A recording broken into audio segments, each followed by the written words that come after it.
Ce présent conseil a un certain nombre de points à l'ordre du jour. Au total, environ 25 points à l'ordre du jour.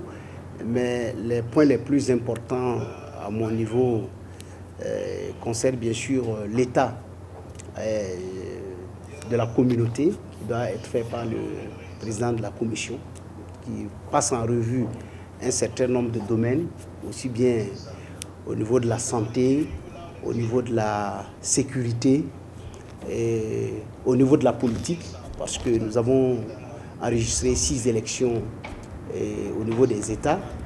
Il y a aussi des points comme le rapport qui est présenté sur les finances de l'Union. Et tout ça est dans la perspective de préparer la conférence des chefs d'État et de gouvernement. Nos pays font l'objet d'attaques terroristes répétitives, donc il est très important que la communauté prenne à bras le corps cette question.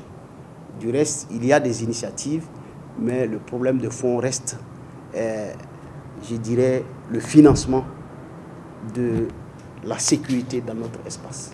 Parce que d'habitude, la sécurité est une souveraineté des États. Et donc, chercher des financements extérieurs est une bonne démarche. Mais la meilleure perspective, c'est que nous puissions d'abord compter sur nos propres leviers internes pour apporter notre réponse, en tout cas endogène, à ce phénomène de terrorisme.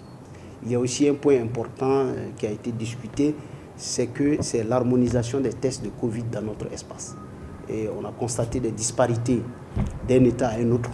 Et donc, il était tout à fait indiqué, et dans une démarche de cohérence globale, que en tout cas, nos États puissent s'accorder et pour qu'on ait les mêmes traitements financiers d'un État à l'autre.